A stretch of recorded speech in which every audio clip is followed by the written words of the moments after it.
মে মাসে কি আদেও লক্ষ্মী ভাণ্ডার প্রকল্পের টাকা আপনার ব্যাংক অ্যাকাউন্টে ঢুকবে, নাকি লক্ষ্মী ভাণ্ডার প্রকল্প বন্ধ হয়ে যাবে? আচ্ছা, বর্তমানে অনেকেই প্রশ্ন করছিলেন যে দাদা এই মে মাসে তো ভোট গণনা রয়েছে, তাহলে লক্ষ্মী ভাণ্ডার প্রকল্পের পাশাপাশি বার্ধক্য ভাতা, বিধবা ভাতা, প্রতিবন্ধী ভাতা, শিল্পী ভাতা বা অন্যান্য যে সমস্ত প্রকল্পের টাকা সেগুলো কি আমাদের ব্যাংক অ্যাকাউন্টে ঢুকবে? যদি ঢোকে তাহলে কবে থেকে ব্যাংক অ্যাকাউন্টে ঢুকবে, নাকি একদমই এই সমস্ত প্রকল্পের টাকা আমরা পাবো না, প্রকল্প বন্ধ হয়ে যাবে? তো এই নিয়ে কিন্তু অনেকের মনেই প্রশ্ন রয়েছে।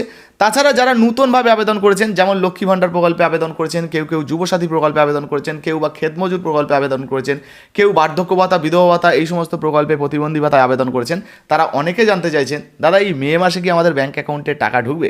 যদি ঢোকে তাহলে কবে থেকে ঢুকবে ব্যাংক অ্যাকাউন্টে টাকা, আর যদি না ঢোকে তাহলে কেন ঢুকবে না, বা পরবর্তীতে আমাদের কি করতে হবে টাকা পাওয়ার জন্য, সেই সমস্ত কিছু এই ভিডিওতে এক এক করে আপনাদেরকে জানাবো। চলুন শুরু করি।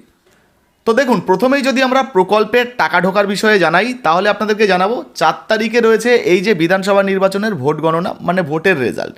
তো 4 তারিখের আগে কোনো রকম কোনো টাকা আপনাদের ব্যাংক অ্যাকাউন্টে ঢুকবে না, কোনো প্রসেসিংও কিন্তু 4 তারিখের আগে হবে না। আপনাদেরকে জানিয়ে দিই, লক্ষ্মী ভাণ্ডার বলুন, বার্ধক্য ভাতা, বিধবা ভাতা, প্রতিবন্ধী ভাতা বলুন, যে কোনো প্রকল্পের টাকা কিন্তু এই মুহূর্তে এই মে মাসের 4 তারিখের মোটামুটি মধ্যে আপনারা কিন্তু কোনো আপডেট পাবেন না, এই মুহূর্তে কোনো টাকা ঢুকবে না। কারণ আপনারা সবাই জানেন বিভিন্ন রাজনৈতিক দল এই ভোট গণনার জন্য, মানে ভোটের রেজাল্টের জন্য কিন্তু অধীর আগ্রহে বসে আছেন, এবং এটা কিন্তু খুবই গুরুত্বপূর্ণ। আচ্ছা, এবারে অনেকে প্রশ্ন করছিলেন যে দাদা লক্ষ্মী ভাণ্ডার প্রকল্পের টাকা কি মে মাসে আমাদের ব্যাংক অ্যাকাউন্টে ঢুকবে?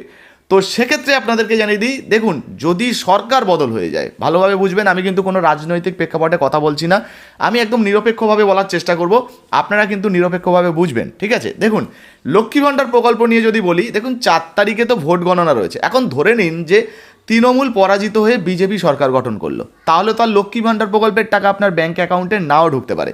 কারণ লক্ষ্মী ভাণ্ডার প্রকল্পটাকে বন্ধ করে বিজেপির তরফ থেকে কিন্তু অন্নপূর্ণা যোজনা চালু করা হবে, যেখানে 3,000 টাকা আপনার ব্যাংক অ্যাকাউন্টে দেওয়া হবে। আর তার জন্য নিশ্চয়ই কয়েকদিন আপনাকে অপেক্ষা করতে হবে, সেক্ষেত্রে নতুন কোনো ফর্ম বেরোতে পারে, এবং নতুন ফর্ম বেরোলে সেই ফর্ম ফিল আপ করে জমা করলে তারপর থেকে, মানে জুন মাস থেকে কিন্তু সম্ভবত আপনাদের ব্যাংক অ্যাকাউন্টে টাকা ঢুকতে পারে। আচ্ছা, এবারে যদি তৃণমূল ক্ষমতায় আসে, মানে তৃণমূল জিতে যায়, আগেই আপনাদেরকে বলেছি ভিডিওটা নিরপেক্ষভাবে দেখবেন, কারণ আমি নিরপেক্ষভাবেই আপনাদেরকে বলবো বা বোঝানোর চেষ্টা করব। এবার ধরুন তৃণমূল যেমন সরকারে আছে, তৃণমূল আবার জিতলো, আবার সরকার গঠন করলো, সেক্ষেত্রে কিন্তু কোনো পরিবর্তন হওয়ার সম্ভাবনা নেই। এবার ধরুন সরকার মন্ত্রিত্ব গঠন হলো, মন্ত্রিত্ব গঠন হওয়ার পরে তো বিভিন্ন পদ দেওয়া হয় বিভিন্ন জনকে, তো সেই সময়টুকু যতটুকু লাগবে, সেই সময়টুকু লাগবে, তারপরে কিন্তু আবার যেমন লক্ষ্মী ভাণ্ডার প্রকল্পের টাকা দেওয়া হয় আপনাদের ব্যাংক অ্যাকাউন্টে, সেই রকম কিন্তু টাকা ঢুকবে। আচ্ছা, অন স্ক্রিনে আপনাদেরকে স্ক্রিনশট দেখাচ্ছি, এই মুহূর্তে দেখে নিন। এই মুহূর্তে লক্ষ্মী ভাণ্ডার প্রকল্পে কোনো রকম কোনো আপডেট নেই। এর আগের মাসের যে টাকাটা সেটা কিন্তু ব্যাংক অ্যাকাউন্টে ঢুকেছে, কিন্তু এই মাসের যদি আপডেট আপনাদেরকে দেখাই, তাহলে দেখতে পাচ্ছেন লক্ষ্মী ভাণ্ডার প্রকল্পে কোনো রকম কোনো এই মে মাসের আপডেট কিন্তু নেই, যেমনটা আগেই আপনাদেরকে জানাচ্ছিলাম, যেহেতু ভোট গণনা রয়েছে, ফলে লক্ষ্মী ভাণ্ডার প্রকল্পের টাকা এই মুহূর্তে কিন্তু আপনার ব্যাংক অ্যাকাউন্টে ঢুকবে না। এবার যখন মন্ত্রিত্ব গঠন হয়ে যাবে, মানে সরকার গঠন হয়ে যাবে, সরকার গঠন হয়ে যাওয়ার পর আবারও কিন্তু 15 দিনের মধ্যে আপনাদের ব্যাংক অ্যাকাউন্টে কিন্তু টাকা ঢুকতে পারে, যদি তৃণমূল জেতে। কিন্তু যদি বিজেপি জেতে, তাহলে বিজেপির তরফ থেকে যে সমস্ত প্রতিশ্রুতিগুলো দেওয়া হয়েছিল, সেই সমস্ত প্রতিশ্রুতিগুলো তো তারা পালন করবে, সেই জন্য তারা হয়তো নতুন প্রকল্প যেমন অন্নপূর্ণা যোজনা চালু করবে, নতুনভাবে ফর্ম ফিল আপ হবে, হতে পারে। আর নতুনভাবে ফর্ম ফিল আপ হলে সেগুলো ফর্ম জমা করার পর জুন মাস থেকে যেমন টাকা দেওয়ার কথা ছিল, আপনাদের ব্যাংক অ্যাকাউন্টে টাকা ঢুকতে পারে। বুঝতে পেরেছেন? তো এক্ষেত্রে আপনাদেরকে কিন্তু 4 তারিখ পর্যন্ত অপেক্ষা করতে হবে, আর 4 তারিখ পর্যন্ত অপেক্ষার পরই কিন্তু হয়ে যাবে। এবার অনেকে বলছেন যারা যুবসাথী প্রকল্পে আবেদন করেছি, তো যুবসাথী প্রকল্পেও কিন্তু ওই একই। দেখুন, বিজেপি যদি জেতে, তাহলে বিজেপি কিন্তু যুবসাথী প্রকল্পের টাকা দেবে না, বিজেপি কিন্তু যুব শক্তি প্রকল্পের টাকা দেবে। আর যুব শক্তি প্রকল্পে 3,000 টাকা করে পাওয়া যাবে, তার জন্যও কিন্তু নতুনভাবে ফর্ম ফিল আপ হতে পারে।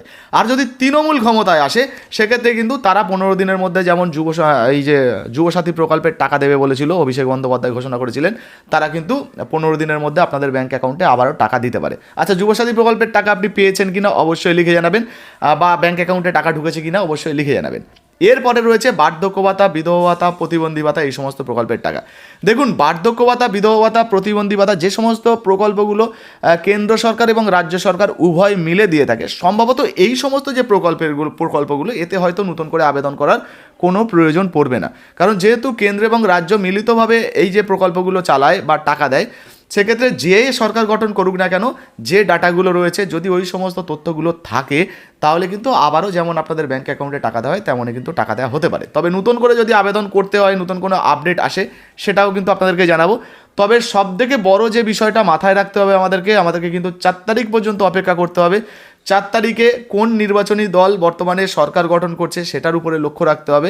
তার উপরে কিন্তু ঠিক হবে যে বর্তমানে কোন রাজনৈতিক দল সরকার গঠন করছে এবং কোন রাজনৈতিক দলের প্রকল্পগুলো চালু থাকবে, কোন রাজনৈতিক দল তাদের প্রকল্পগুলো পরিবর্তন করবে। বুঝতে পেরেছেন?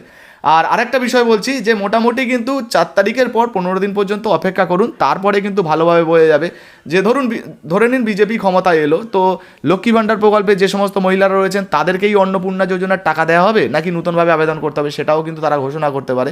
এবং সেটা যদি জানা যায় তাহলে পরবর্তীতে আমরা আপডেট আপনাদেরকে দেবো। আবার আগেই বললাম যে যদি তৃণমূল যেতে তাহলে যেমনভাবে আপনারা পাচ্ছিলেন সেইভাবে আপনারা পাবেন।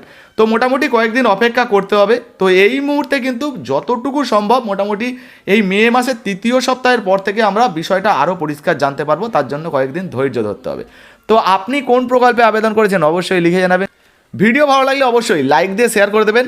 ইউটিউব থেকে দেখছেন এখনও পর্যন্ত সাবস্ক্রাইব করেননি অবশ্যই করবেন। ফেসবুক থেকে দেখছেন আমাদের ছোট্ট পেজটাকে ফলো করেননি, অবশ্যই ফলো করে পাশে থাকবেন। আর যারা ফেসবুক থেকে দেখছেন এখনও পর্যন্ত আমাদের ইউটিউব চ্যানেলটিকে সাবস্ক্রাইব করেননি, ইউটিউবে গিয়ে ঐসি এসডিআর লিখে সার্চ করলে প্রথমেই আমাদের চ্যানেলটা চলে আসবে। অবশ্যই একটু সাবস্ক্রাইব করে আমাদের পাশে থাকবেন, ভিডিওগুলো দেখবেন, তাতে করে আমাদেরও একটু সাপোর্ট হবে। ভিডিও ভালো লাগলে লাইক দিয়ে শেয়ার করতে ভুলবেন না। আপনার মতামত কিন্তু জানাবেন। ধন্যবাদ।